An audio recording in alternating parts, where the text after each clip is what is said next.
Morning.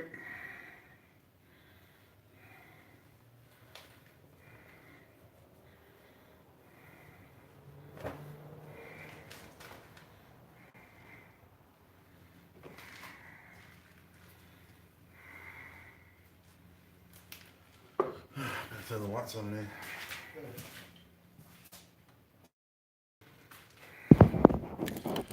Hey Billy, hey Rich, how you going guys?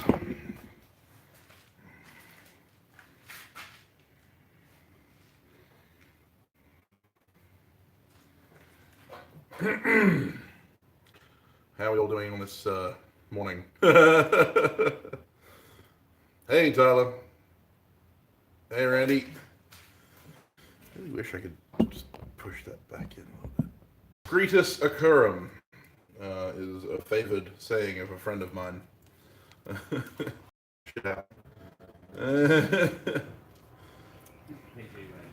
Morning, morning, Rob. Yeah. I prefer the Latin. Makes you sound like upper class. So for those of you who don't follow my Instagram and in Facebook feeds, what are you doing?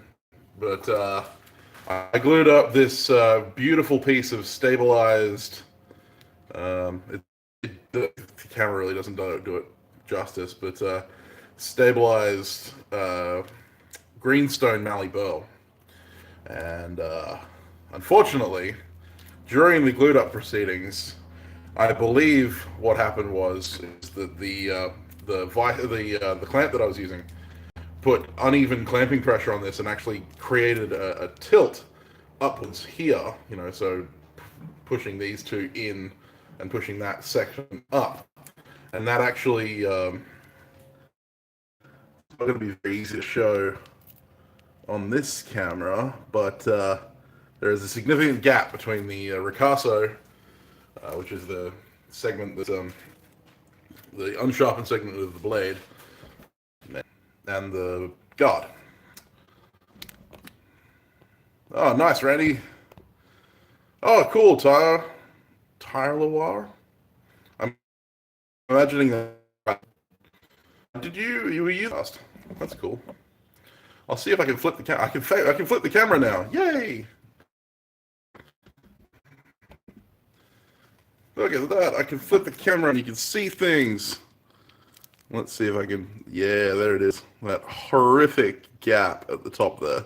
You can see light through it. It's even worse on that side. Yeah. So, surgery. And that surgery means cutting this off the handle now.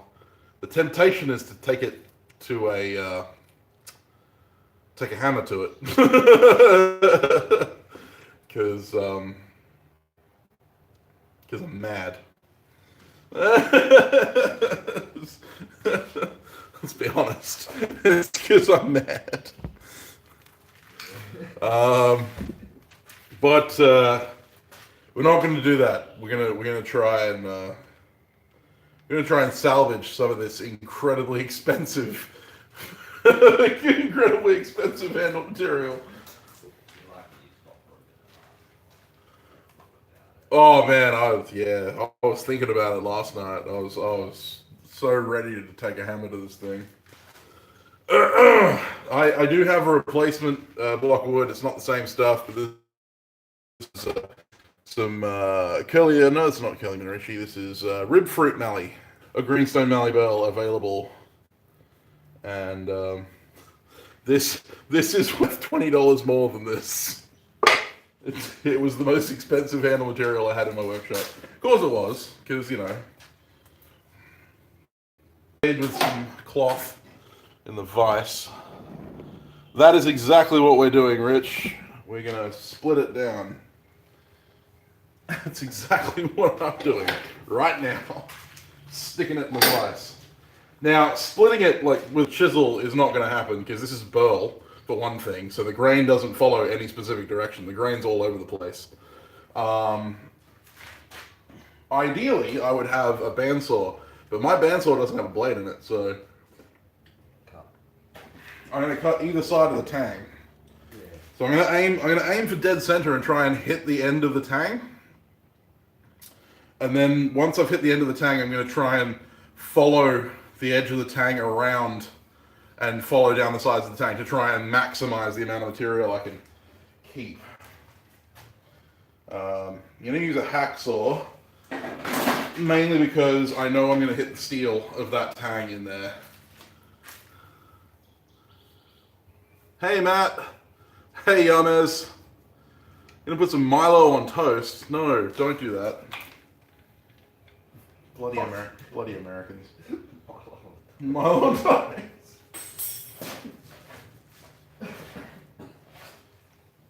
Ugh. Vegemite in coffee. Yeah, that sounds about right. True Australian drink. Vegemite and coffee. I'd probably do it in black coffee. Yeah. Make it extra bitter Yeah. and slightly salty. A little bit of Vegemite. Probably worth if you can go for it. If you really like bitter stuff. Yeah. Mix Vegemite with Foster's.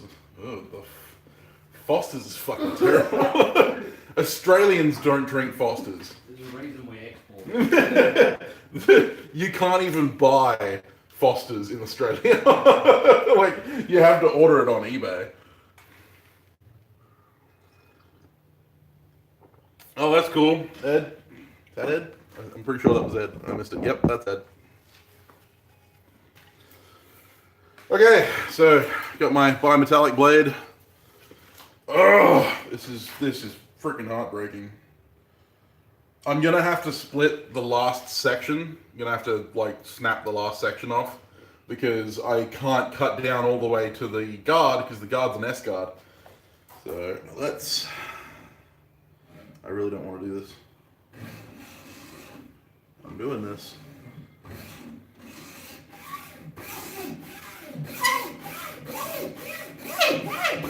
Don't mind me while I take half an hour to cut this freaking thing down, because, thanks, Rob. Oh, man.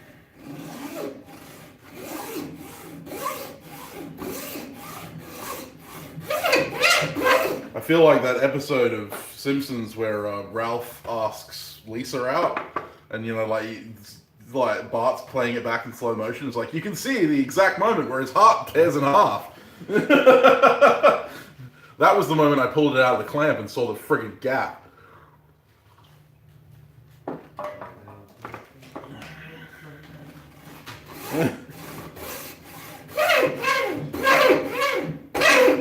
I shot my fucking pants again.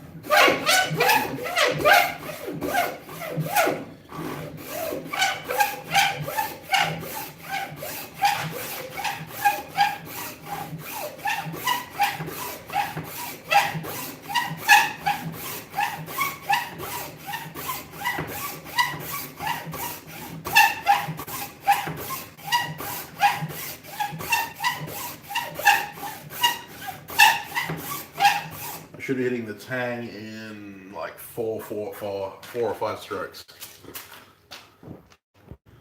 Yes, I could. Good luck, Ed. Hey, North Country Forge. Morning, Bob. A super sawzall, not freaking happening. I'll take this as slow as I can. Thank you very much. I should start feeling it bite into the steel of the tang in a second. Maybe I've bypassed the tang.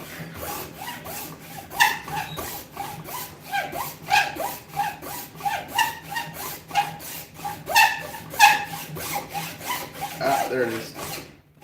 Alright, there's the tang. God. Oh, this is sad. Alright, I'm gonna have a drink. Pikachu mug will save me. Okay. That's the tang. Now I just need to walk the blade horizontally.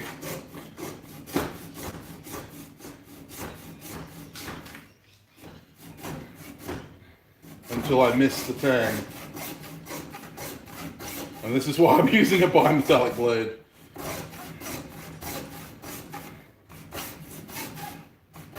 I can always weld on a tang extension.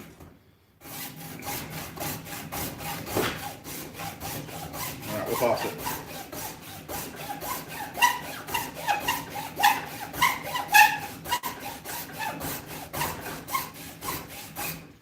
Yeah, so I've skipped off the tang now, and I'm following down the sides.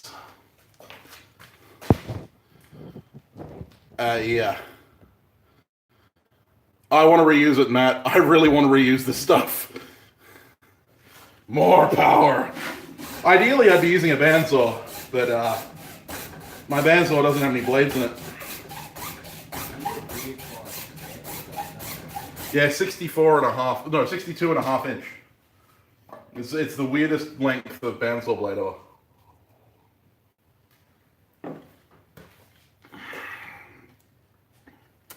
Tool time.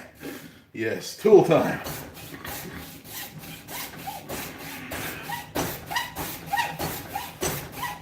All right.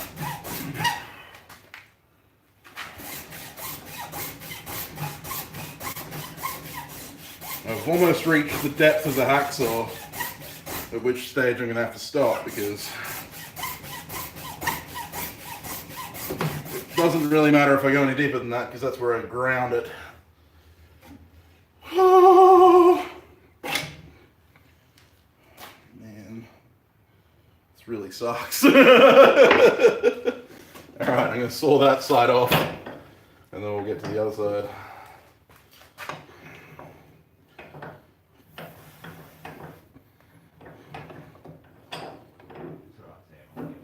Yeah, moral support, that's it.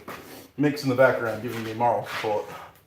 Going to saw it at an angle to try and increase the amount of material I save.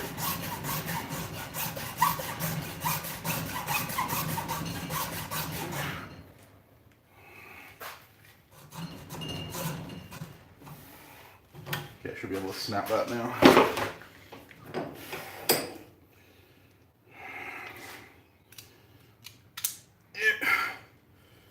Snap, crackle, pop. Yeah, so we can see the tang.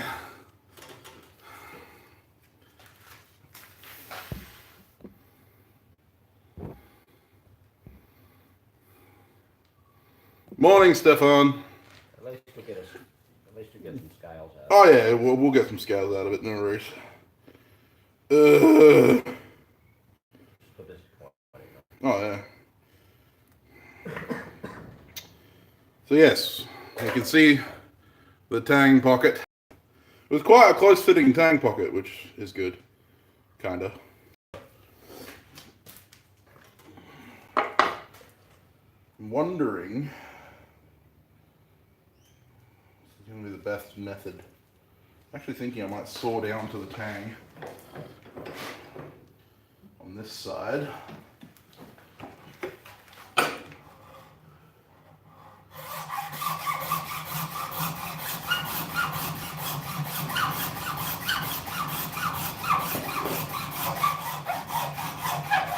Tang. Oh, okay. Now, if I take the fire out to that, I can grind off that material and hopefully pop it that way, and that way I don't have to run the saw anymore. Oh yeah, sorry. But it does make a difference. Oh yeah. It does make a difference. Oh, started too early. What the hell? Come on, baby. Uh-oh. Okay.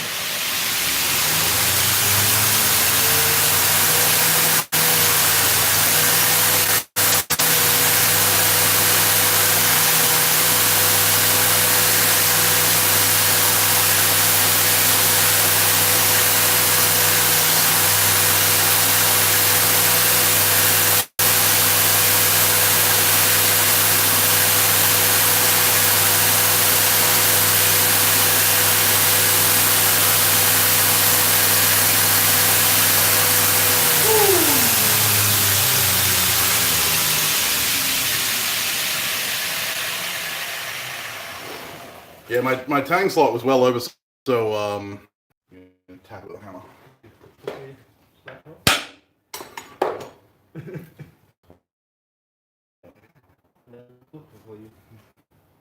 One tap. And she's done. There's the tang block, the tang slot. Yeah. What, you reckon you had too much space in the tank? Too much space in the tang slot, yeah, it managed to wobble around. Now we're going to smash off the rest of it. In this case, I can actually smash it off, because it's...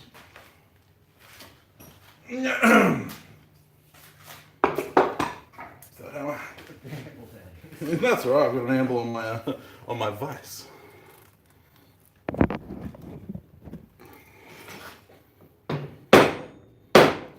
Unfortunately, this stuff is known to be ridiculously strong.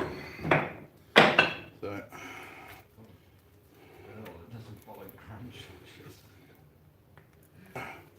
it's getting there. Yeah, we yoink it off. Oh, don't slice my fucking hand open. Alright, it's unsharpened. So it don't go that. If I crush it, then maybe it'll.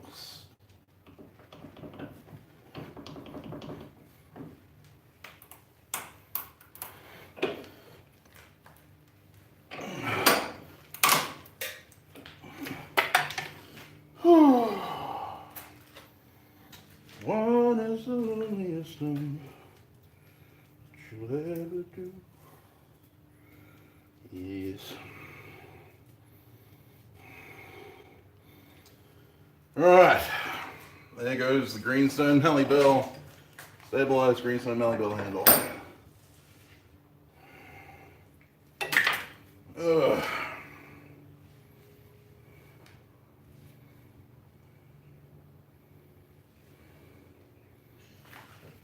Whew. Just gonna knock that guard off.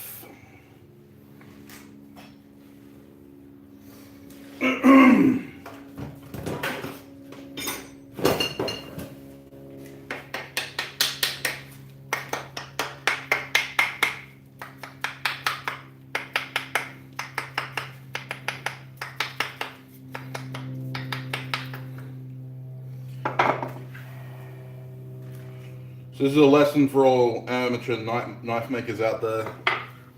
Always, always, always double check your work.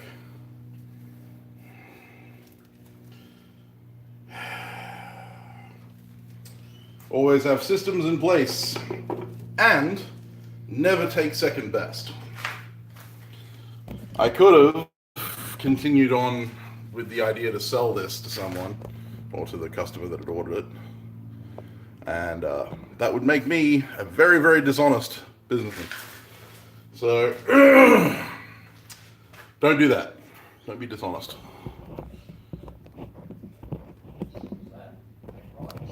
Huh? That's it, yeah. Ah, birthday mail call. That's cool.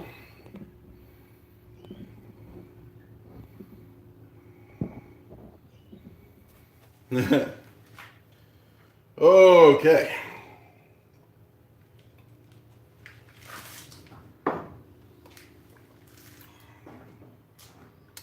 I'm really getting annoyed with this freaking phone. I told you that the case doesn't sit in there, the screen doesn't fit in there properly. That's why it's blurring on this edge of the camera. You can see blur. That's because of the, it's because the screen's not sitting in there properly. Oh man. Alright. I don't know if I even want to attempt to fit that today, so I'm not going to. But there you go, that's 2 handle scale blocks for future projects. Ambient shading, that's it. So it's all for about the ambient shading.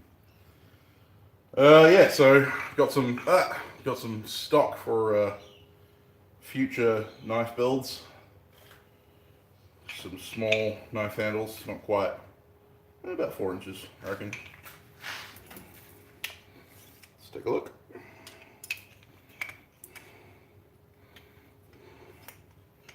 After I remove the tip, got about 4 inches. Nice little hunter handle size blocks. I definitely did not use enough boxy, which is a good lesson to learn. And the tank pocket was way too big. That's because I didn't burn this one in, I broached it. And I think I was broaching vertically a lot because I was trying to get it to fit. But then I realized that I had to broach horizontally as well because the broach that I was using wasn't quite thick enough. So then I made a horizontal broach, but unfortunately at that point I'd already broached out the vertical way beyond what it needed to be. I was hoping that the epoxy was going to fix that. And it would have, except for the fact that, you know, I muffed up the clamping. Anyway. Alright, there you go. That's my heart broken for today.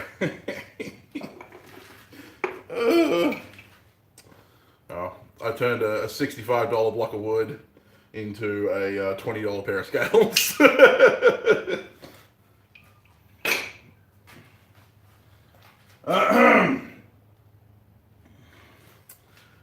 Fun. Where's the Mikuzuchi? There you go. For anyone who was wondering about how big the Mikuzuchi is compared to me. It's still ridiculously large. Oh, yes, fun. That's exactly what we're having. I might actually flip the camera around and have the front facing, like the back facing camera, and I'll just get you to read the comments if there are any questions or anything. To get rid of this ambient shading, as Yamez says. Unfortunately, you're going to have to direct the camera as well, because I have no freaking idea what it's looking at right now. Well, I know it's looking at me.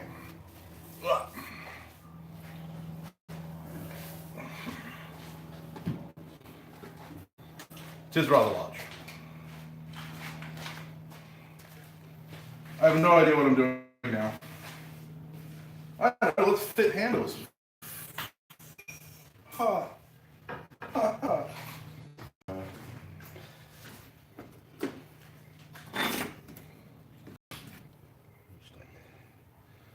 Can you oil that?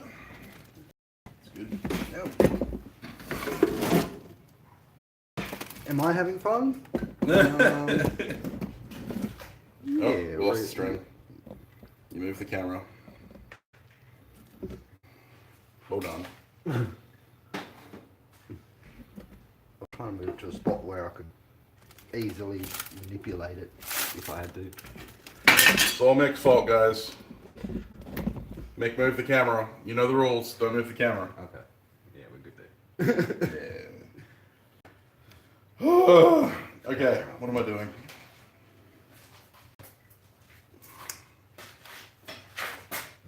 We need that bowl of gas for barbecue tonight. So.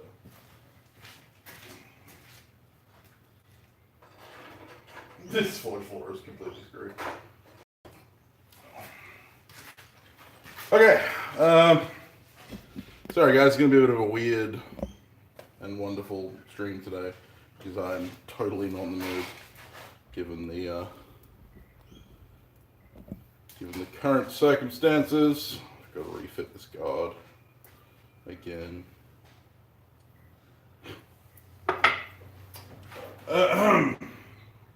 Right. What am I doing? What am I doing in my life?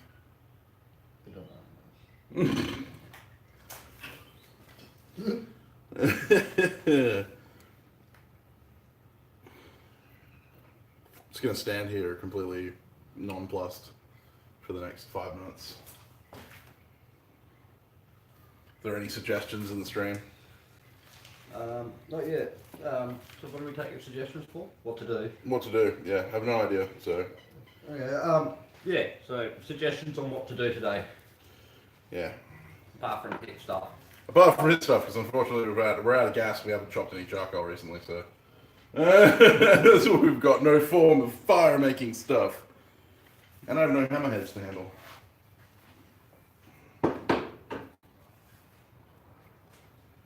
Yes.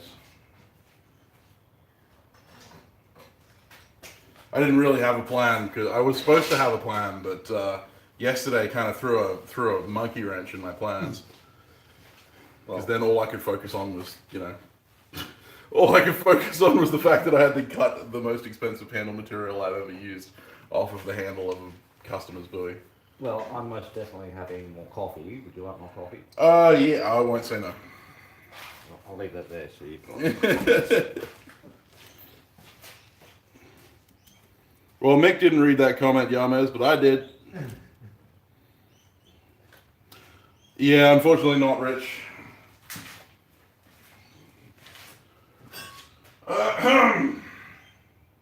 Actually, let's make a bolster. Let's do that. Let's fit a guard to something. I just need some guard material. I have lots of guard material inside. I don't know why I'm insisting on looking over here. I don't know if that's going to be big enough. Might have to go inside and get my bronze. This is the problem with having two workshops.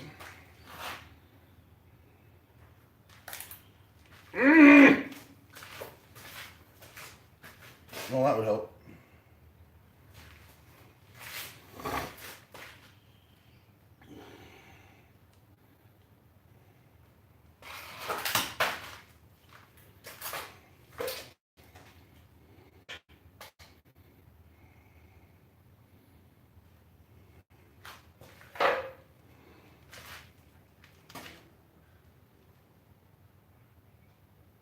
There we go.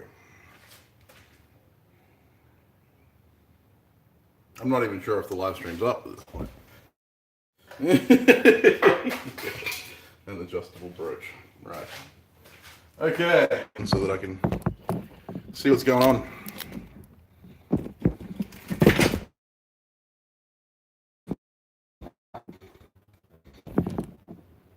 Templates. Be back in a second, guys. I'm going to go pick up some bronze to make some bolsters.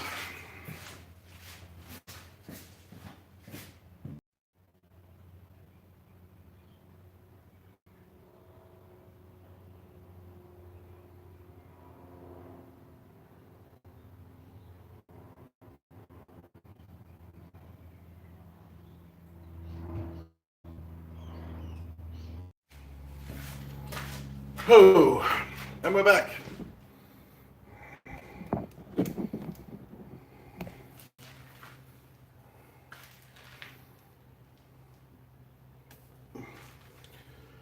Yeah, that'd be interesting, Yamas. I'd be interested to see if that works. There's bandsaws. The hacksaw blades have been used as brooches. They normally need to be soldered together as not to split apart whilst doing the broaching.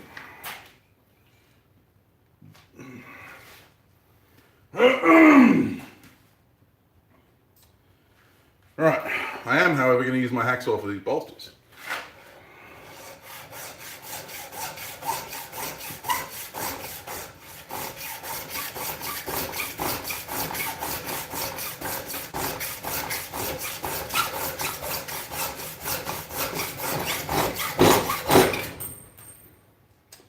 These are bronze fairing pieces.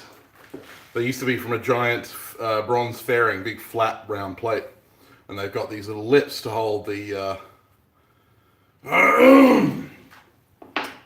flywheel in place.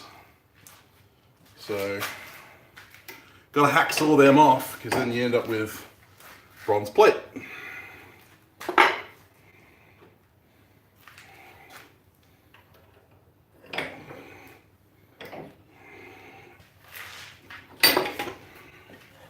I'm going to have to grind these flat, but that won't take but a second.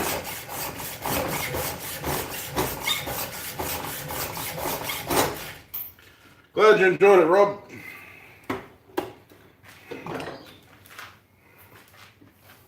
Thank you, Griffin.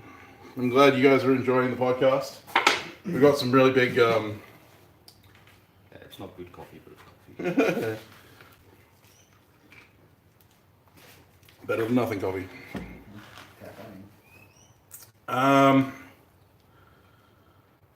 Yeah, it's we've got a lot of really cool. Got a lot of really cool interviewees coming on the podcast very soon. So keep your eyes out for that. Alright, I didn't put my respirator on to grind the stabilized greenstone manly bell, which I should have, but I'm gonna put my respirator on to do the bronze.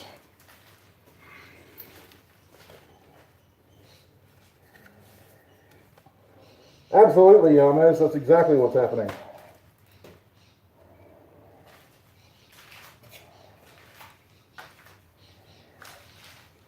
Hey, Daniel. 2 seconds, guys.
Okay.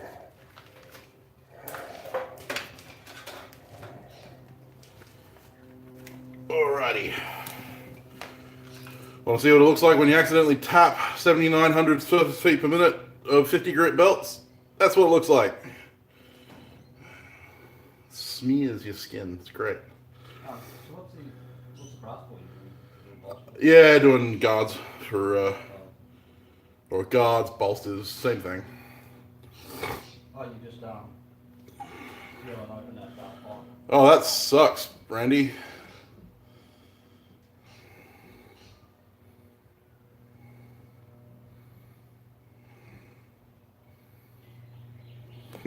Darth Sam, indeed. I am not your father.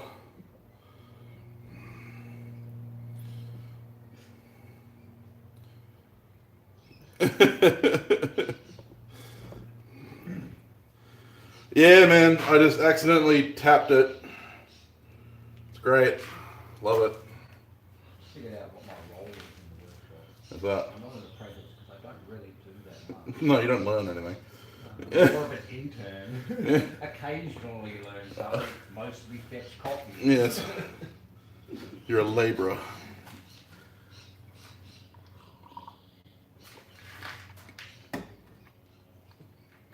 Well, that's better than the other, Randy, I suppose. Yeah, no, don't do that, Bob.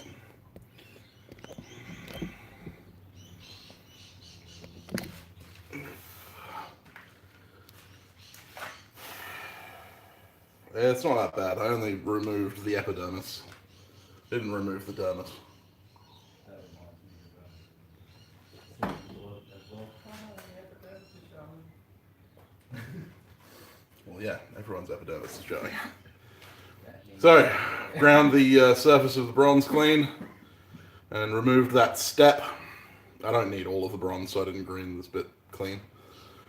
But it's all relatively uniform, even thickness.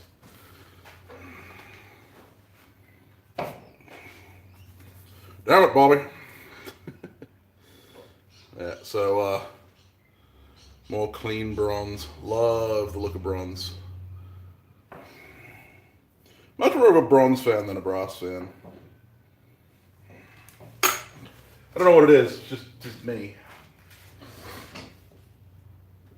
But what we're going to do is I've got two Scandinavian inspired knives here. And given that Scandinavian knives very often had precious metal handles, and use bronze. Alright, Yamas, hearts and health, brother. You have a good one.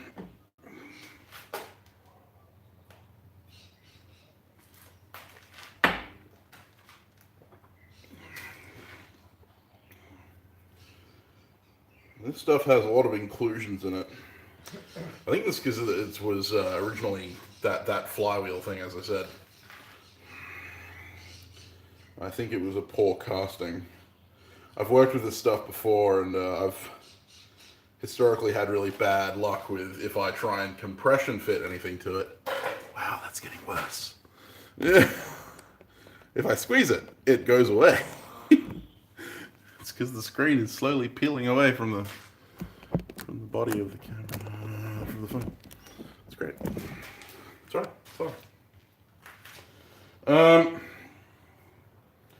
Yeah, so I've historically had a lot of problems with this stuff cracking on me, and I can see a bunch of little inclusions and stuff through the grind.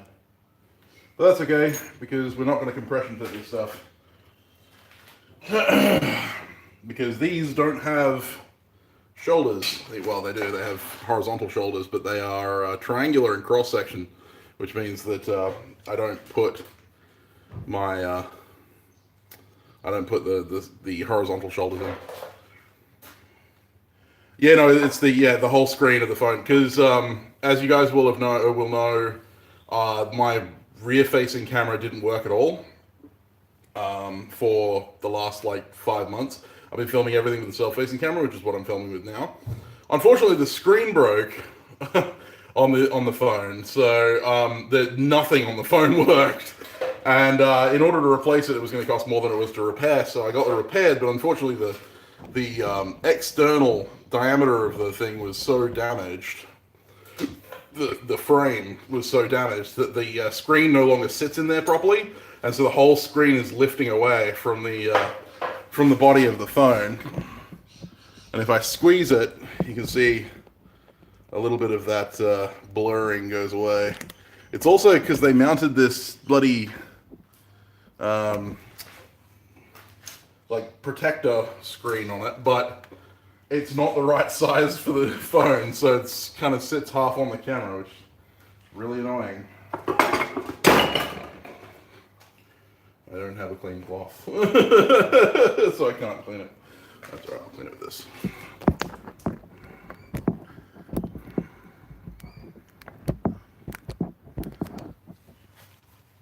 It's a tiny bit better, but again, you still got this blur in this top corner.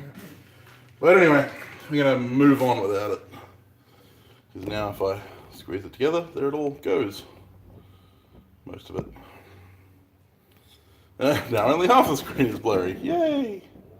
Alright, so we've got our piece of bronze. We have our knives. That one needs to be resanded, but that's fine. And we want to match our knives to the piece. Again? Okay.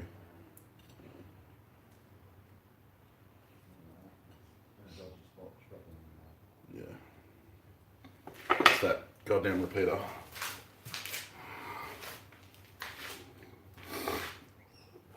I wonder if I sit it all the way up here, if that'll make a difference. Although I can't plug it in from there. Hey, Peter!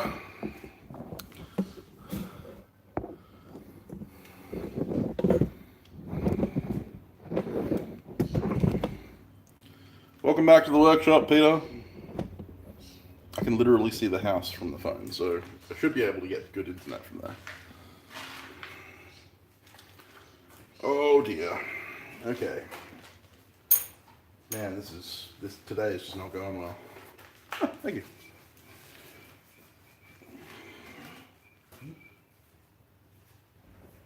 Yes. I was doing a thing. I got distracted. My wife came here. Man, this is a terrible stream. Anyway, I have my. Now this is actually a scribe. This is an old file, old round file that was blunt as heck. So I ground most of the teeth off, and I've ground a point on it, a very, very sharp point. And this is my all-round do-it-all scribe and center dot. And if you noticed on the Mukazuchi build, which is the giant Japanese sledgehammer build, I use this as my dotting marker for my engraving. Because I really like the fine point on it. And it's really good for this kind of stuff because I can use it to scribe and then I can also use it to center dot. And it just needs a tiny little bit of a sharpen. And I have a diamond plate for that.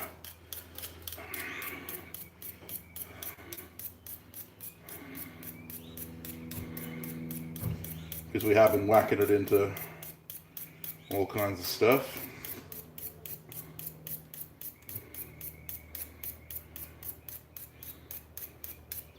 But I highly recommend having a good scribe in your workshop and keep it sharp.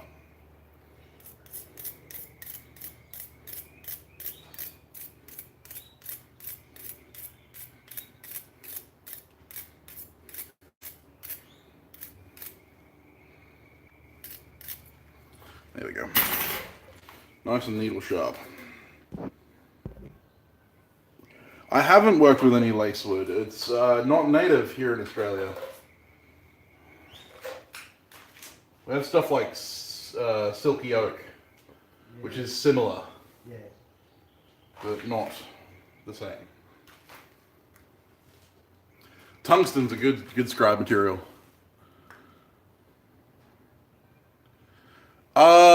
Potentially Stefan, but it wouldn't be as strong. Yeah, that would be as strong as the resonance. Yeah, that's it. So the stronger the resin, the easier it would be to use that kind of stuff. Casting resins would probably be good for that. The method I use is basically making fiberglass out of cloth. You can use paper. Paper micarta is a thing. But, yeah. So I want the longest side to be the side that's going to be in line with the blade. So in this case, it's short in this dimension, but it's long in that dimension. So I want it to sit that way on the blade, if that makes any sense.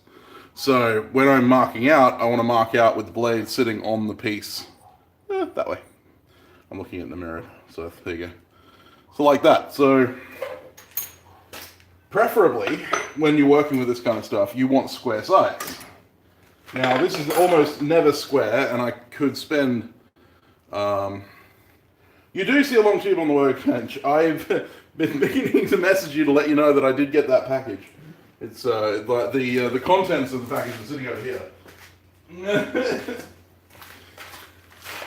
Peter was wonderful and sent me a rod of wrought iron, or we believe it's wrought iron. It does look like wrought iron. I'm interested to do some testing with it to see if it is. So yeah, that was awesome of Peter.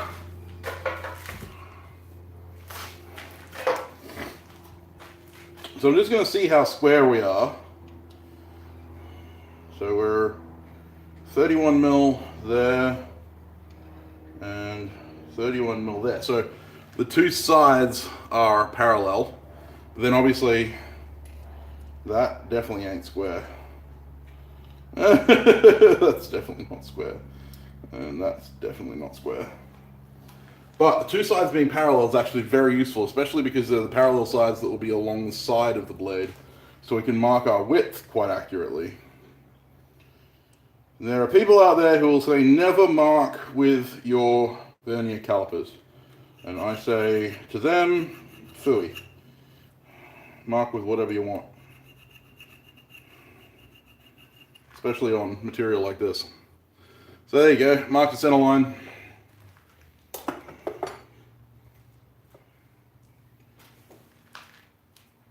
Now if I had square sides and parallel ends, then all I would do is measure in each end for the width of my tang, but in this case I have to lay the tang on there. This is where that scribe comes in handy, because then I could just mark the edges of the tang with the scribe, and that gives me reference points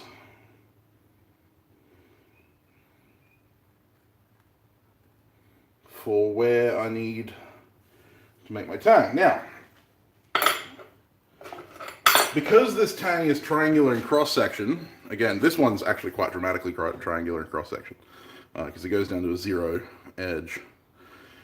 So I've got to measure the width of the tang at the base of the blade on the thin end, which is 2 mil, and then the width of the tang at the back end, which is 6 mil.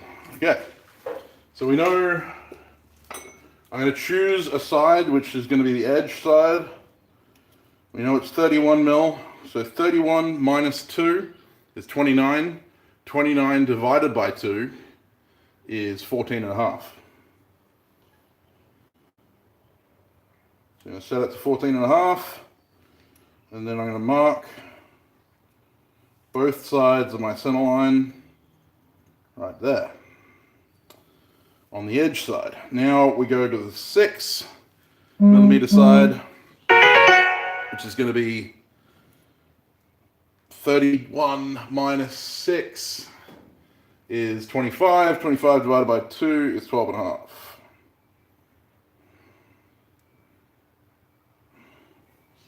And again, these are all guidelines, so you're not really trying to be ridiculously accurate. Someone's sending me messages. Okay, so it'll be hard to see, but we've got all of our reference marks. I'm going to flip the camera around so you can see it. So we've got all of our reference marks, there we go, for our guard slot. Now, I'll grab my scribe so I can point it out to you.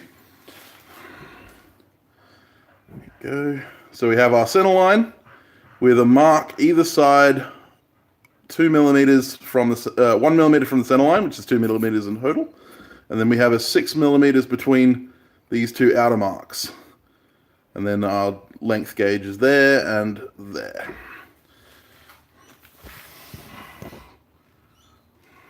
Hopefully you saw that. Yeah. Anyway, so yeah, we've got that all laid out, and the last thing we want to do is lay it on there, get ourselves a straight edge, preferably a ruler or something like that, which I have like 5 rulers in here, and none of them are ever in arm's reach. And I am not using my 3-meter rule just to rule this out. Alright, I'm going to use the edge of my vernier caliper. Very useful little tool, this one. And the scribe, which I just put down. Rule number 1 in this workshop, never put anything down. And I'm going to mark, yeah, I'm going to mark from the 6mm to the 2mm line. And that's going to give me my triangle that I'm aiming for when I drill and grind my holes. There we go.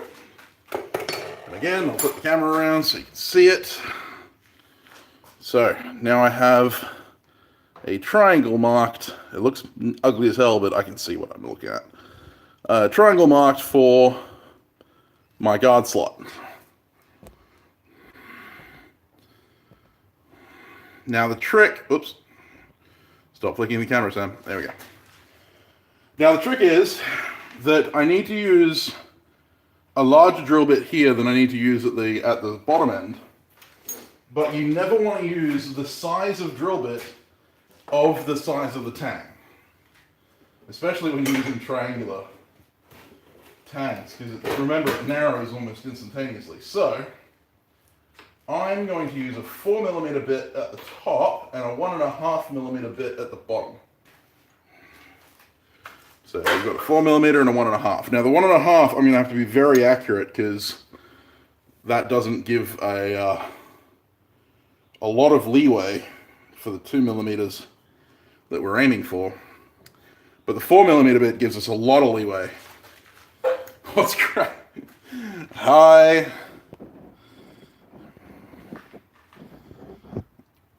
curiosity.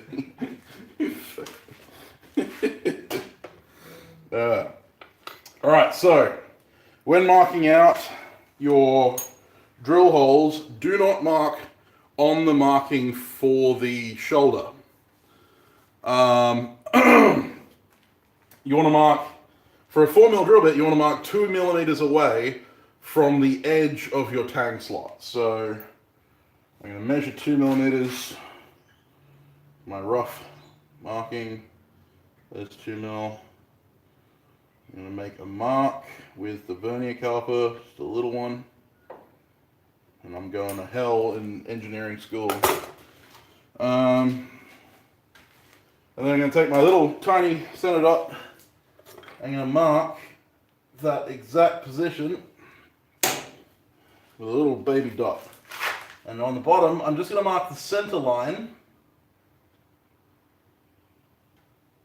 at about 0.75 of a millimeter away from the edge, which I'm not going to bother measuring. It's always better to come inside the lines than outside because you can always file to it. But now we've got our center dots, and that center dot's offline, which doesn't do me any good. There we go. It slipped into it. Okay. Sweet. All right, I'll just flip the camera around. There we go.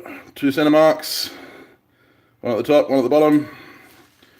And the other reason that we use a center line and we use undersized drill bits is because you will almost never get it dead center. And I'm speaking from experience here when I say you will never get it dead center. Or you might, you know, 1 time out of 100. Yeah, especially because 0.1 of a millimeter out and you're going to be showing a gap in your guard fit. So use an undersized drill bit and spend that extra time filing, because otherwise you're just going to cry. All right, so shift the Nukazuchi out of the way.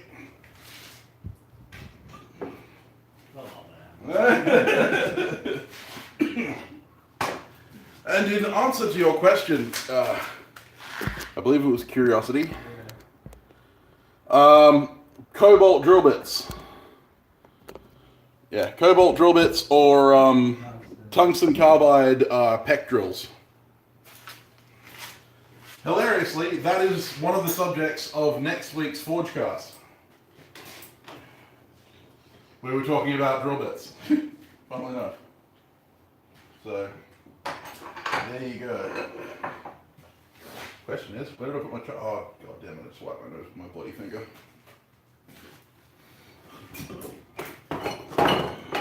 Another question. What do you use? What do you use on a grinder to cut heat bricks? On a grinder? Yeah, like, Why are you grinding heat bricks? what the question was. Okay, so if you're trying to shape like fire bricks, if they're the high density fire bricks, use the diamond cutoff wheel in your angle grinder. If you're using the soft fire bricks, the really low density stuff, which I highly recommend, then you can cut it with a hacksaw. That's what I do. So much easier. So you guys don't need me to tell you or show you how to drill a hole. I think you guys have probably got it down pat. I'm drilling 2 holes. I'm doing it in the most unsafe way possible, so.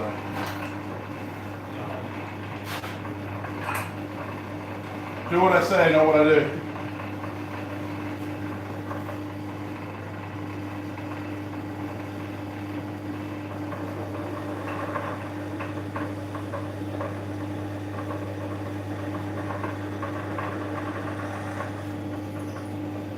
Fortunately, this is bronze and it drills really easily.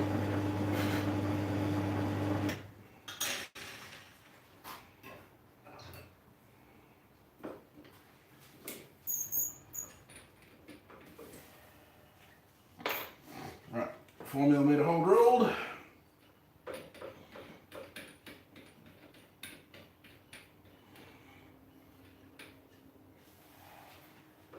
One and a half millimeter drill, and I snap these really easily, so you gotta be careful. Go slow.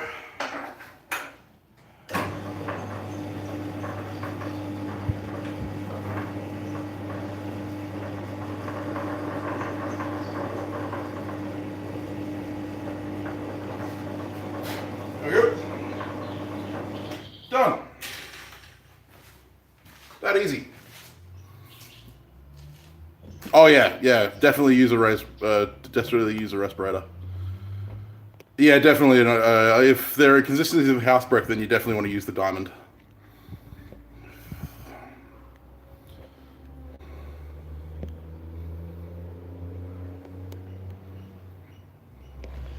Yeah, Stefan, it definitely depends on the type of blade that you're using. Although my golden number is normally around 4.5 to 5 inches, that fits pretty much everyone's handle. Fits pretty much everyone's hand, I should say. I had a box of Band-Aids here somewhere. It's the, on the chair there. On the chair or just up here? Ah, there they are. Pick them up. They're empty. Yeah, they fell out. They're all good. Yeah, so cutting fire bricks is pretty easy. Just definitely make sure you use a respirator. Some fire bricks are ceramic fiber based, and ceramic fibers have a cousin called asbestos. And he causes a disease called mesothelioma, otherwise known as asbestosis, although asbestosis is technically inaccurate because it's not just asbestos that causes asbestosis. So, Another reason why you have to watch out when you can't jade as well. yes, jade, there's a couple others. Fiberboard, all kinds of fun stuff. Okay, so we have our holes drilled. I don't need to flip the camera to show you that.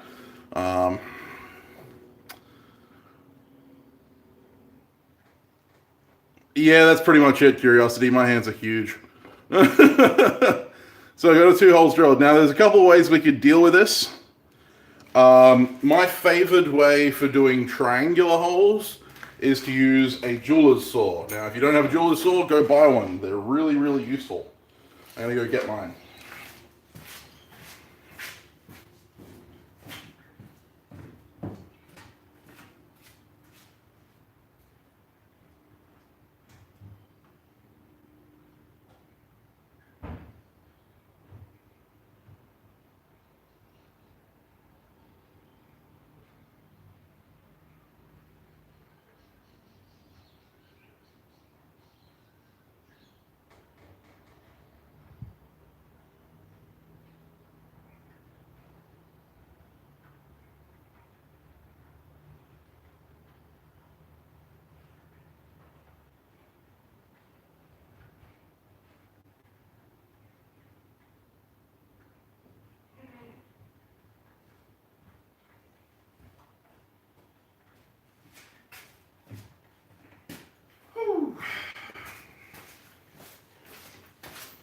Okay, so jeweler's saw, really cheap. It's like $25 and you get one of these and a massive pack of blades from eBay. So definitely,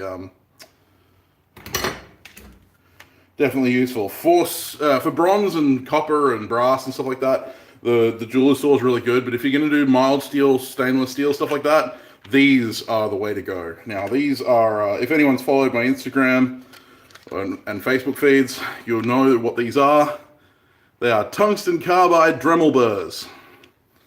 They go in your Dremel, and they are fantastic. I absolutely love these. They're life-changing, especially for people who don't have a mill. If you have a mill, then go away. No one wants you here. You're not my friend.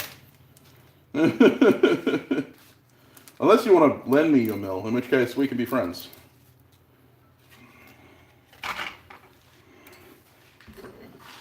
Now the trick is to remind yourself. I normally put my saw blades, which are very, very, very fine. I normally put them in the bottom first.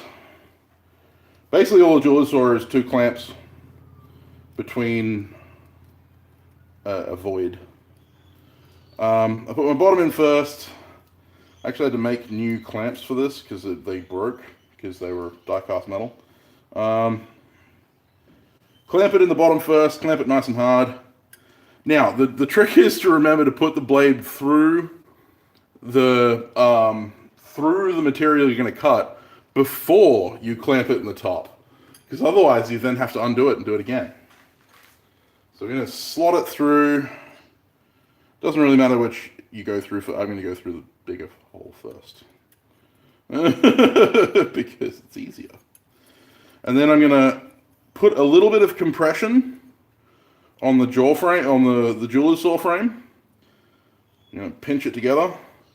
And what that does is put the blade under tension. If you just put the blade in there and tension it, there's going to be a little bit of slop. Unofficially speaking, that's what this screw is for. You're supposed to undo the screw, push forward, and then tighten it down. But you end up, yeah, you don't end up with a lot of compression.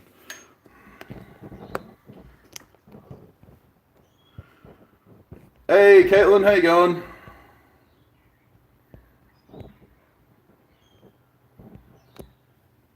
Keep that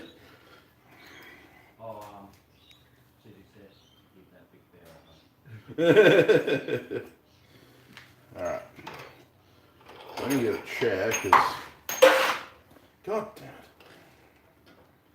That, unfortunately, does happen if you tap it around too much.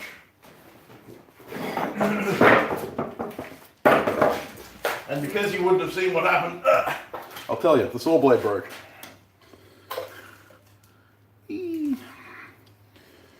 Unfortunately, I didn't spend a lot of money on this. And if you're not willing to spend the extra dosh, you end up with a crap product. That's kind of just how it works. So, you get what you pay for. Learn from my mistakes.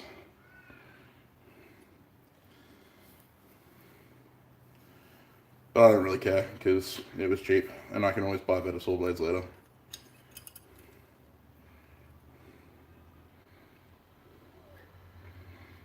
Alright. Let me get down on your level. Stick in the vise.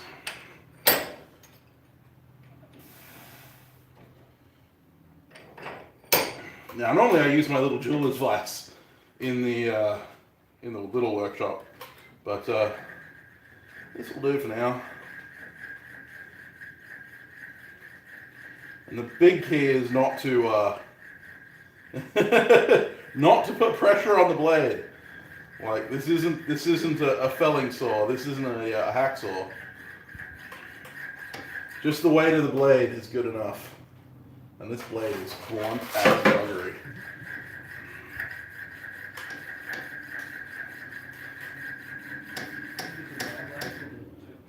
The what? Tooth blades, yeah.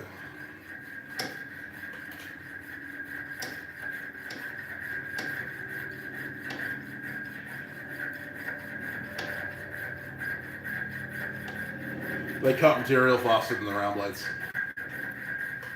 If you're doing like rings and stuff, like jewelry, then the round blades are really useful because they cut circles a lot easier. But most of the time when I'm using this jeweler saw, I'm using it for cutting straight lines, so I don't have to worry about it. Note to self, always cut inside the lines. You do not want to cut outside the lines because then you're basically going to have to throw that guard material away and start again.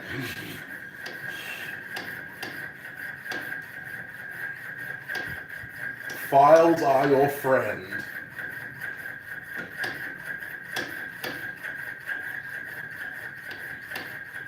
As you can see, it does take a little while and it can get a little bit tiresome, but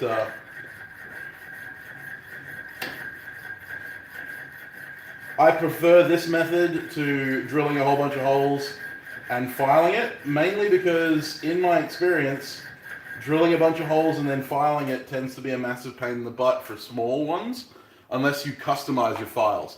And even then, it can be really, really annoying. The other thing is that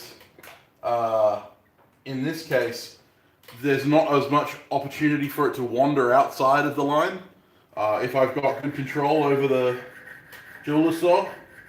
Whereas with the drilling multiple holes, unless you're good with your marking out, you can have that drill bit wander and you end up with a hole not where you want it.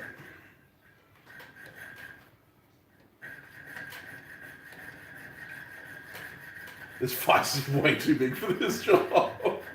I can only move the saw like this much.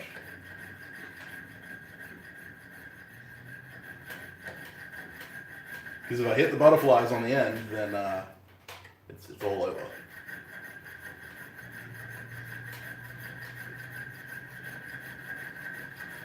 Almost there.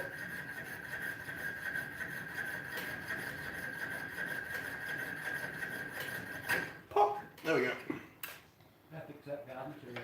About 3.5 mil. I'll check with my verniers. Because I ground it, so it's not. 3.5 mil. That's a good guess.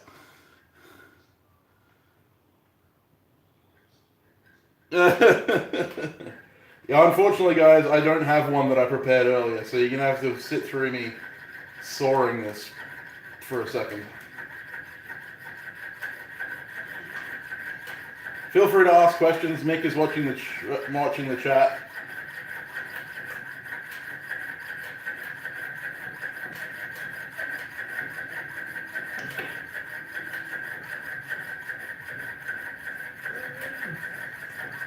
Is that one that you're working on? Isn't it? Yes, it is, yeah. It's the San Mai Puko.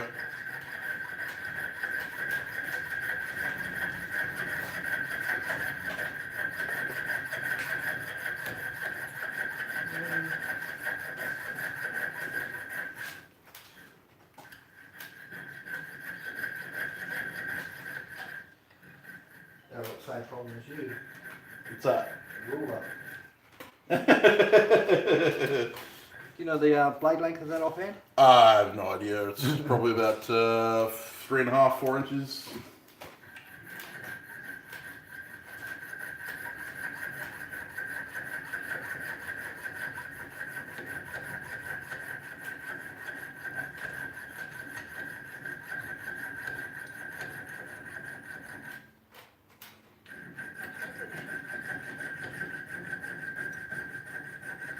No, blade length's almost 10 inches of that. No. Including the tang. Yeah, that's including tang. So yeah, about 3.5 inches. Yeah, that's what I thought. I was about to say 11 inches. That sounds a little bit over freaking length.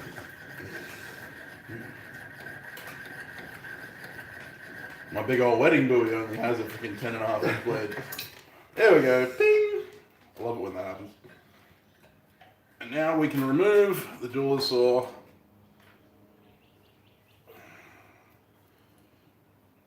Blade.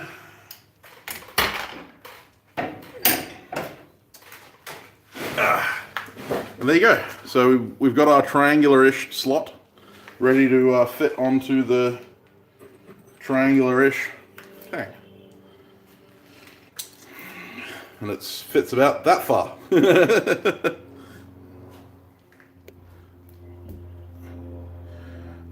Diamond files and needle files are good. No, not yet, Stefan. It's still at his place.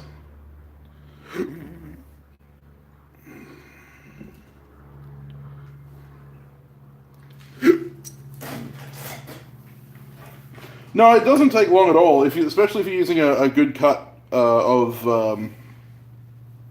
jeweler's saw blade. I use number 5s and number 6s. But yeah, it gives you a nice, a nice shape to start off with, and then we just need to go grab my needle files, and we can open that slot up and have it fit.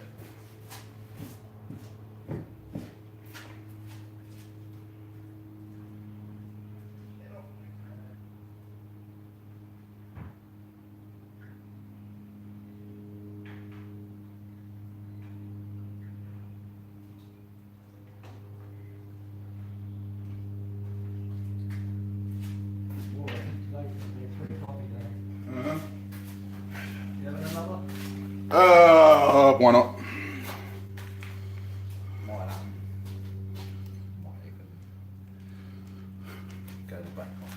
Alright, black rifle. Oh yeah. Okay, so any bladesmith worth his salt should have a collection of needle files. I bought these from Jant's knife making supply over in the US about 5 years ago, and they serve me well even to this day. You can buy the ones you get from like hardware stores and stuff, but they don't tend to be small enough, especially for the small blades like this. Valorbe, or Valorbe, some people call them, make a very nice set of needle files.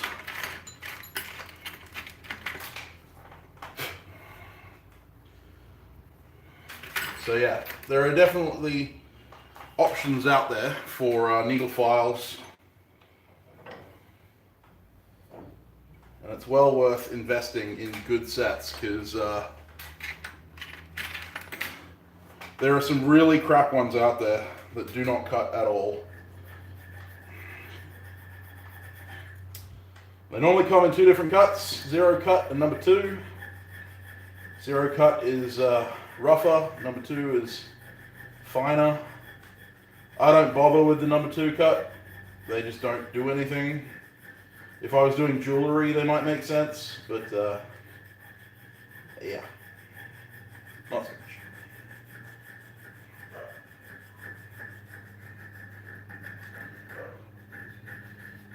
And it's important with these needle files, I'm only guiding with my left hand. I'm not actually pushing down with my left hand, because these needle files will flex, and you don't want that to do that.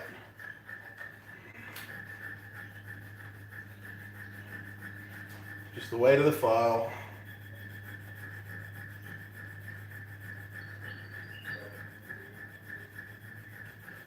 And at the moment, I'm not trying to fit the tang. I'm just trying to remove all of the lumps and bumps from the jeweler's saw, because the jeweler's saw does create lumpy, bumpy stuff. And I'm obviously trying to create a flat section because the tang is flat. So.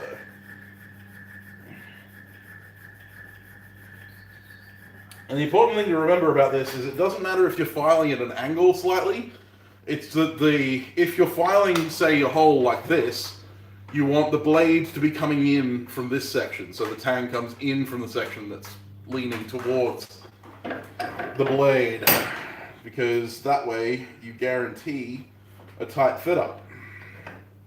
So if you have a specific section that needs to be at the front, you want to angle your file slightly backwards.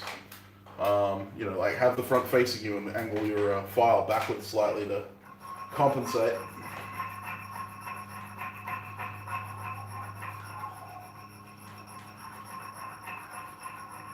Getting to the point where I need a new set of needle files. These have been with me for a long time.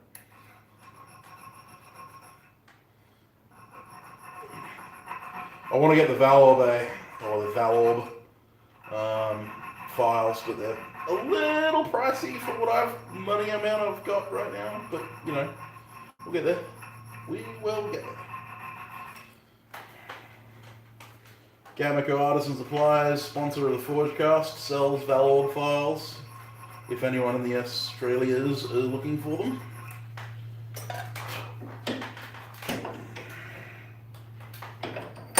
Side's done. Now I just need to do the spine. Normally for the spine I go with a square file. These square files don't flex as much. So yeah. I'm using a flat file, Matt.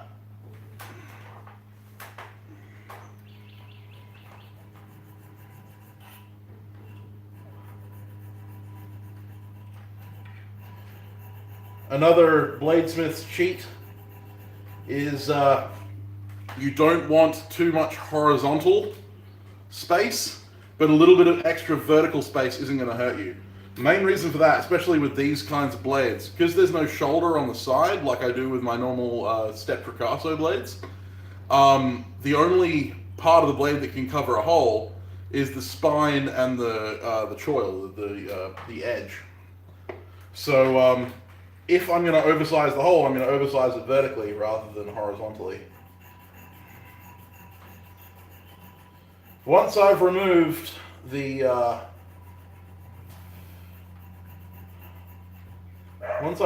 all the lumps and bumps from the jewelry saw, I'm not going to go any further until I've checked the fit with the blade, because yeah, you don't want to over deepen. Okay, so that's going to be the front, and I'm well away. And now I'm just going to look down the edge of the blade, look down the tang, and see where I'm binding and where I need to remove material. I'm well within range on the edge. Just need to remove more from the spine area.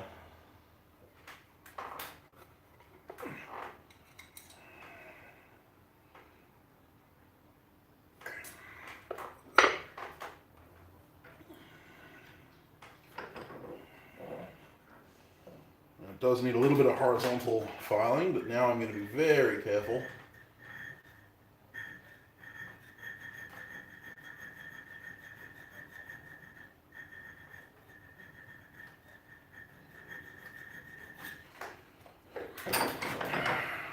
A little bit off this side.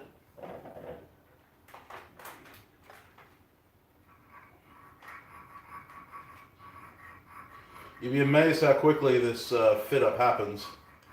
So please don't overdo this.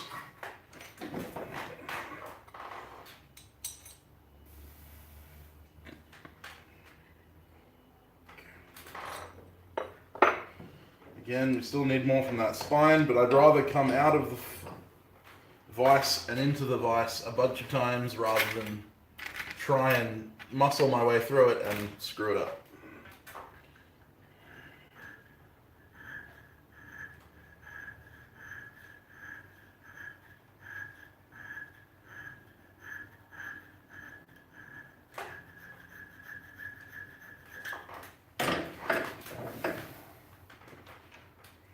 I have a file that I've actually customized to get me into those little areas. It's actually had I've actually ground almost a knife edge on it, so you can see where I've ground it there. And that helps me get into those little tight spots in the corners.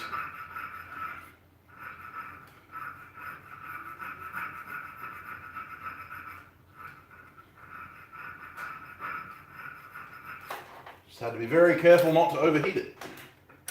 You can test fit while it's in the vise. Still have a long way to go. That's what I like to see. I like to see having too much material, rather than not enough.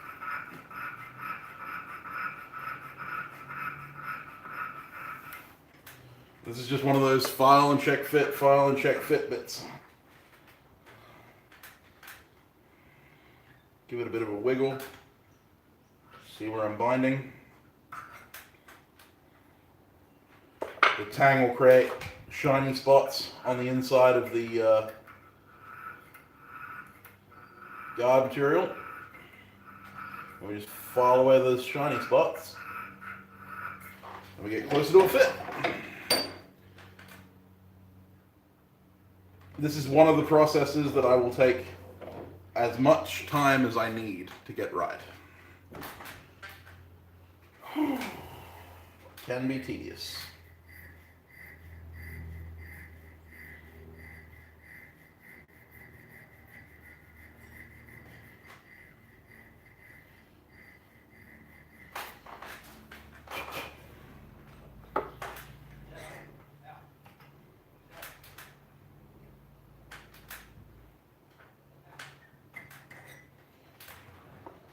Still got a long way to go.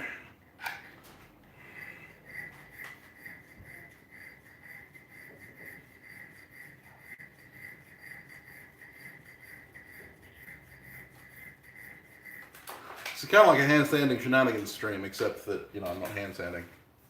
And there's far less shenanigans. I'm going to move you closer so that you can maybe see what I'm doing. Hopefully we don't drop the stream. He says, as the stream drops.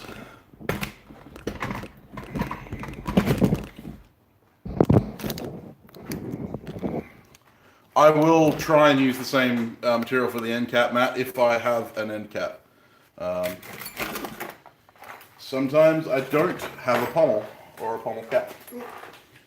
On this specific blade, I probably won't have either of those things.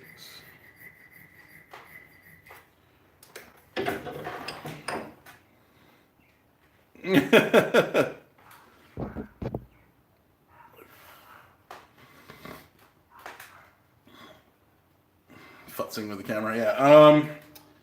The way that I know how much material to use depends on the guard material, the guard design. With blades that have stuff like this S-guard on that buoy, I actually have drawn a design on paper, and I'm just copying that basically. Whereas with these bronze bolsters, I didn't bother because the bolsters are going to match the width of the blade pretty much. They're going to be slightly larger, so all I need to do is have the blade with me when I go to measure up my handle material, my guard material.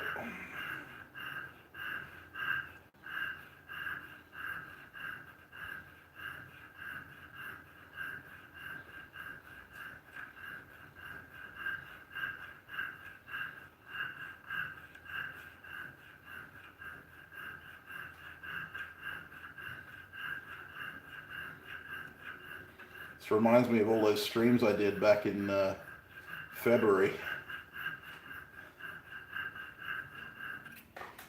In the lead up to the Perth Knife Show.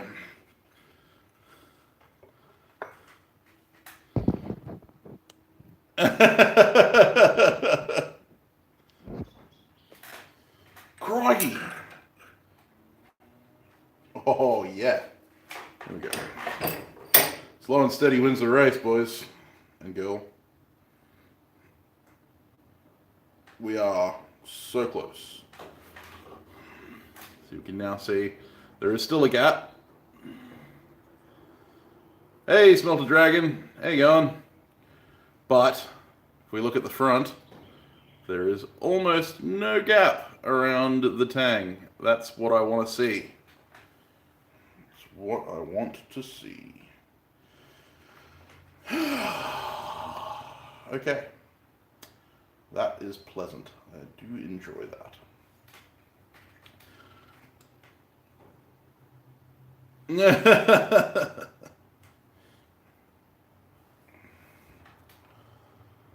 Yeah, and we're nice and square, which is another thing. I want to make sure that the guard is square to the blade.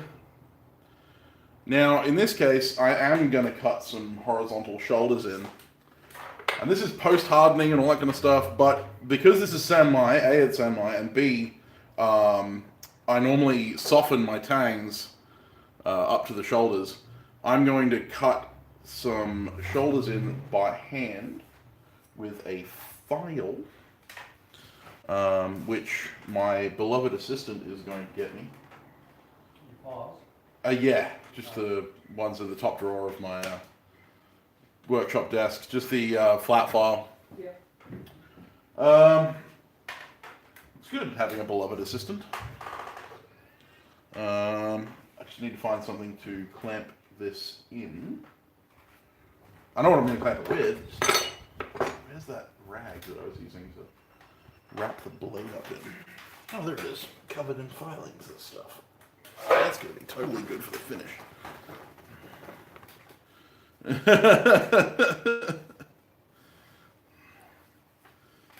I have no neck frills. I don't know what you're talking about.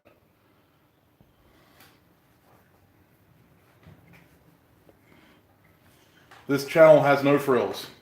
You just sit there and watch me file away at metal with various files.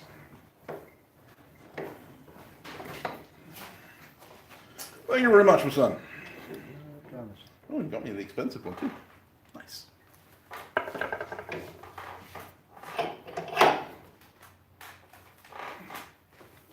Right. All righty then.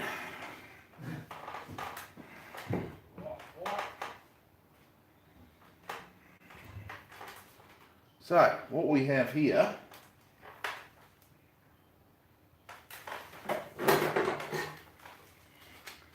is the Irwin Quick Grimp Clamp. The Steve Irwin Quick Grip Clamp.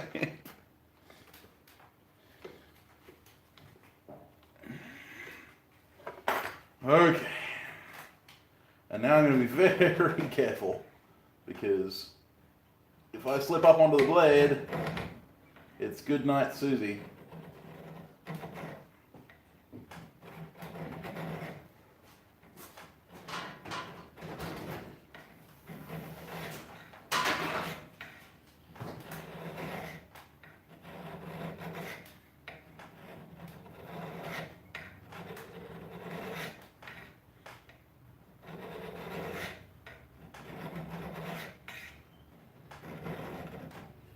For my sanity, that is.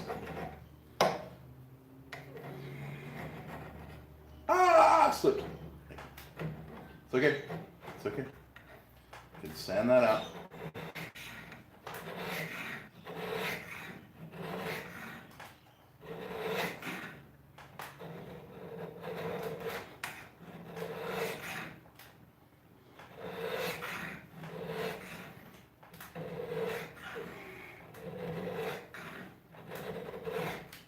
I don't normally choose to cut my shoulders at the very last minute, but in this case I did.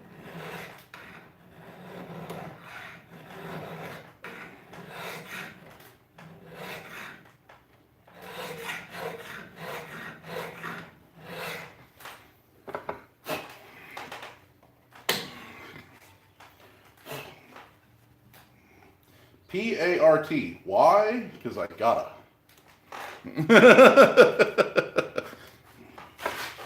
Name that movie.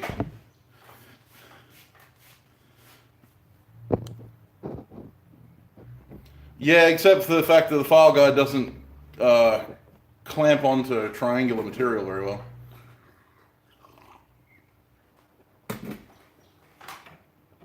And of course I could shim it, but that would be smart. Something I never claimed to be. Nor will I ever claim to be smart.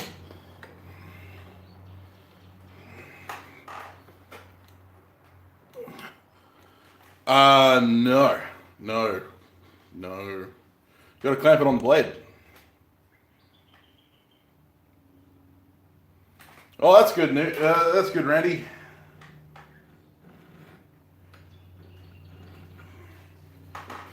If this would sit still, that would be really nice.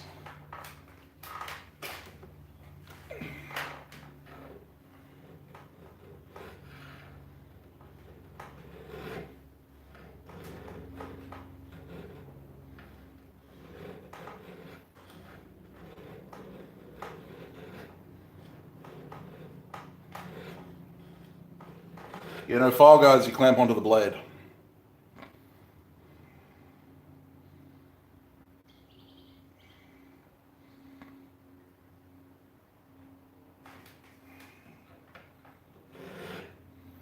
Yeah, I would have done that too if I was smart, Caitlin. Again, you overestimate my ability to be smart.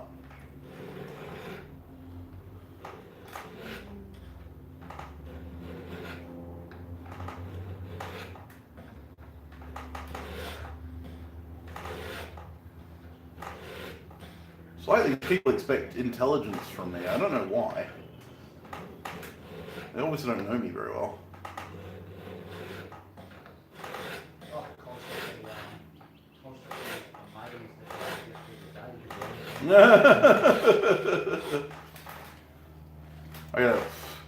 I have these small, really infinitesimal, little earbuds in my ears telling me to breathe in and breathe out.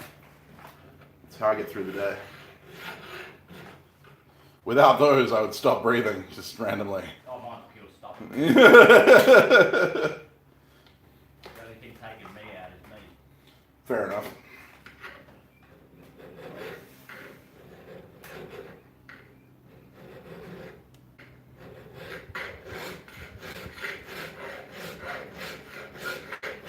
I guarantee you it's not going to be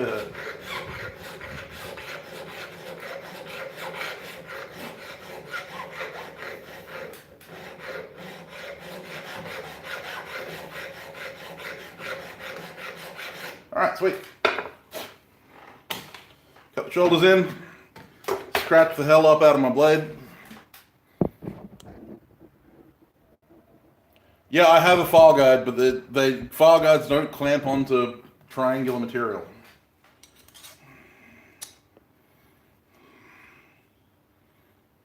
Alright, sweet. That was like a pretty good fit. Like a quick fit. Oh yeah, it's a good fit. It's a compression fit. We all know how this stuff goes with compression fits. That's a little bit too short. Need to widen it vertically.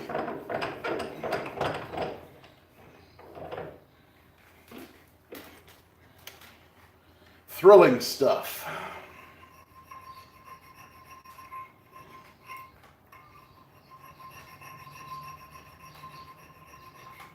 It's great because these files are exactly 2 millimeters wide.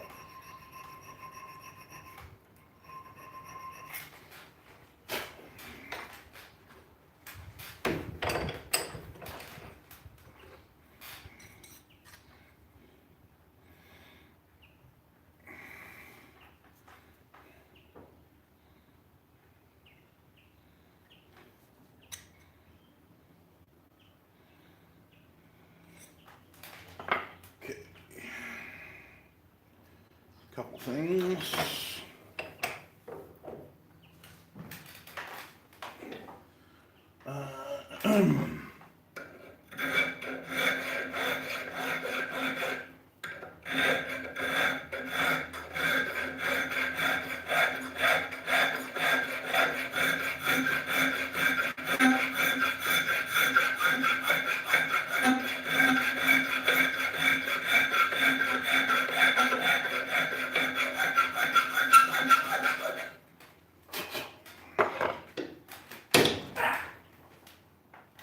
That was dumb. Hey, Jared.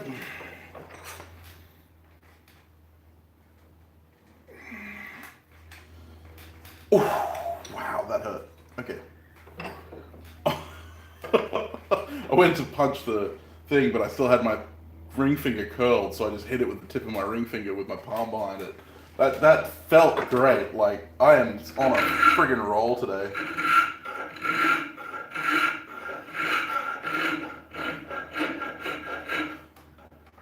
Felt cute. Might horrifically injure myself later. Don't know. Right.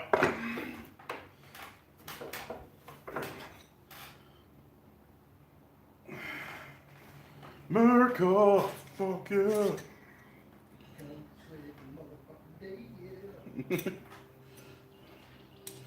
Terrorists, your game is through.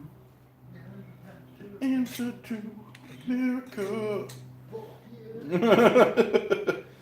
Come and get us, take motherfucker, yeah. America, fuck yeah. Freedom is the only way, yeah. I blame Mick. It's Mick's fault. Actually, technically, it's Jared's fault. Yeah. I saw Jared's comment.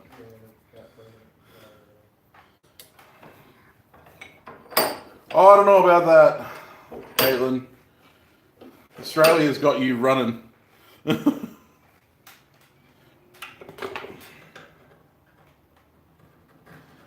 Yeah, Australia's got you guys on the run for that. The world's laughing stock.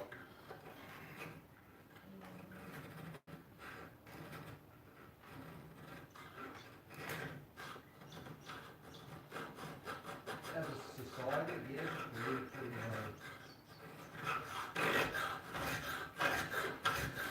Yeah, I suppose we had our time.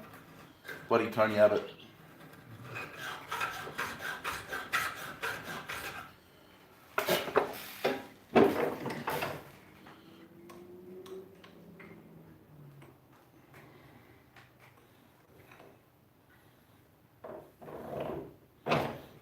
No, he did, however, offer to shirt front the leader of a nation that's like 7 times our size. Oh,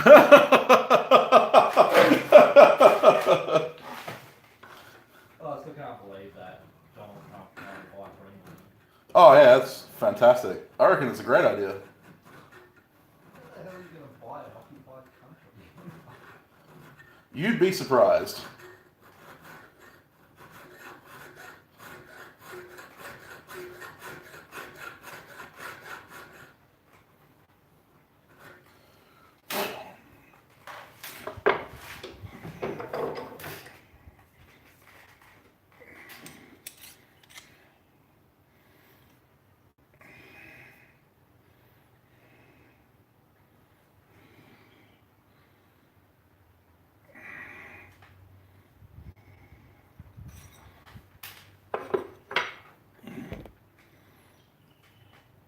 No.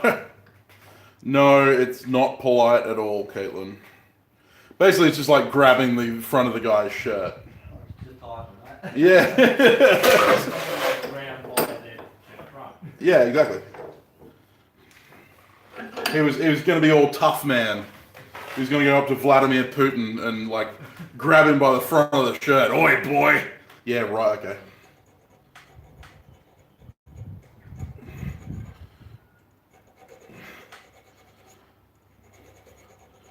I'd have paid money to see Tony Abbott gunned down by KGB operatives.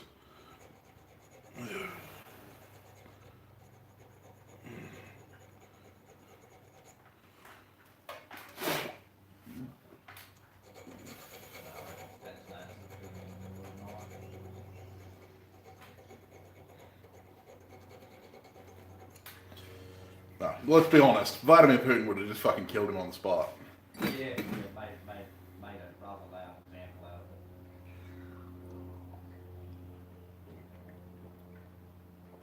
of it. The man is a lot of things, but he's definitely not a slouch.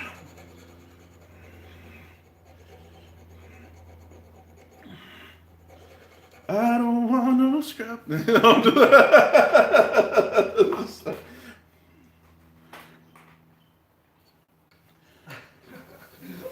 Stuck in my head. Welcome to hell.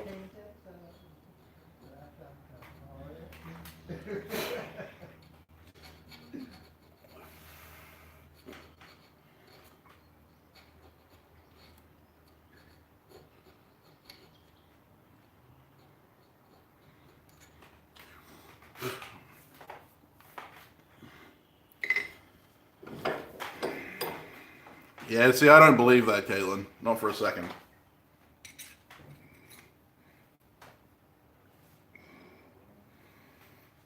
I know there's a lot of people out there who want to believe it. I don't.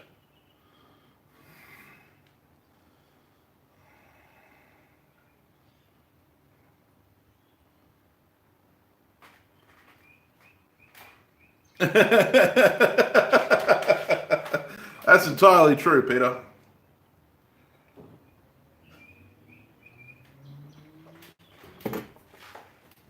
Although Putin looks better with his shirt off.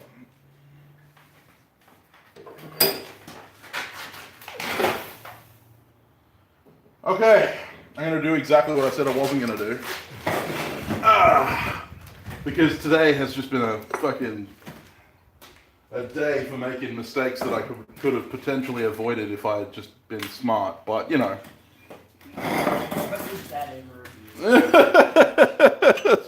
What's different from any other day?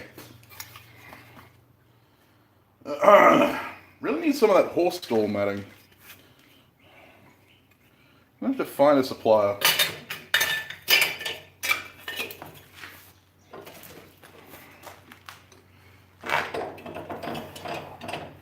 And to make it even worse, I'm not going to even bother covering the blade in anything, because I've got to sand it back anyway. Right, where's that little piece of copper pipe that I was using yesterday? It's on the table somewhere. Probably underneath this thing. Yes. Yeah, that's what I figured. Try down this side. Oh, there it is. Found it. So you know I said I wasn't going to do a compression fit on this because this stuff cracks really easily? Yeah, guess what I'm about to do? I'm not actually compressing today. I'm not actually compression fitting. I'm slumping the shoulders because the file setup's terrible.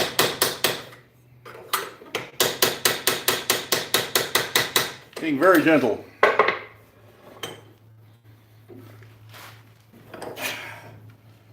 As gentle as a hammer on steel.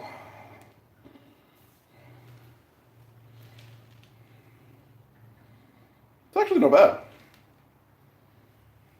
I didn't think it was going to be too bad. It's actually pretty solid. I think I'm gonna stick with that.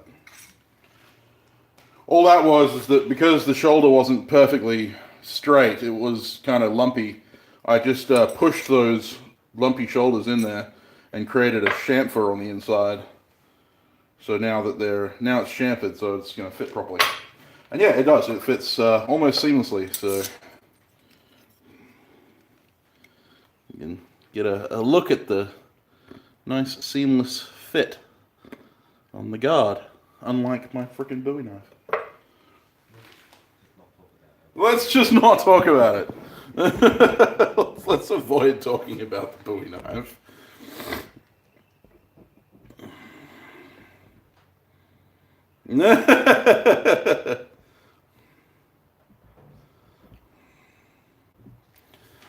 All right, so we have fitted a bolster to the thing. No, I didn't bother, Jared.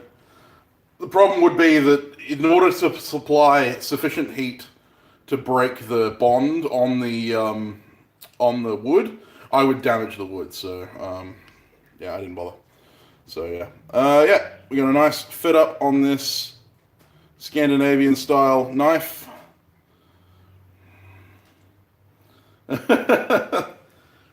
Yeah, I imagine there's a couple out there, Caitlin, that watch that. Maybe that's their kink. I'm not going to kink shame.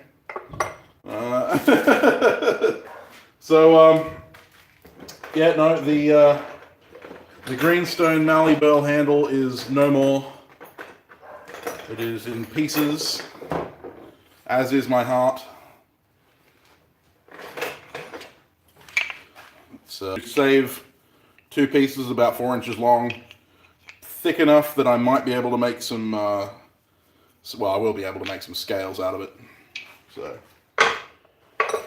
that'll go on a knife in the future. Sad times. But yes, we have some pretty cool plans coming up. Wednesday's video will be of me doing the forge welding for the forge welding prep video that we just recently released. Mashing all of this stuff together.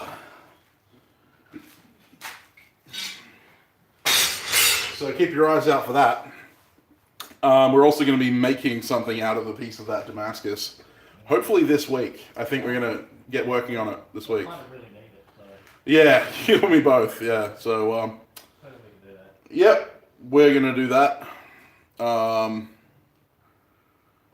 yeah, we're going to do some more forge welding this week. And hopefully that will be Friday's video. If we work fast enough, that's going to be a serious amount of work. But, you know, we can hope. Otherwise, it'll be another talking head video on another subject which I have lined up. I have several subjects lined up. So keep your eyes out for that.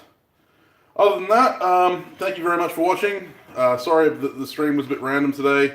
As I said, I kind of lost it yesterday after that little mishap with the glue up. I now have to go and fit this new block of wood, this rather expensive block of wood, and try again with the glue up again. My life sucks. Anyway, and I've got to resand this guard, which I messed up. Anyway, so thank you very much for watching. Thank you to my patrons, Jared, Nathan, Russell. Russell, why do I keep saying Russell? Jared, Nathan, Andy, Kine, Rich, and Braden. I don't know why there is a Russell there. But yes, thank you very much, guys. Thanks for watching, and yeah, I'll catch you on Wednesday with the forge welding video. So, see you then. Bye, guys.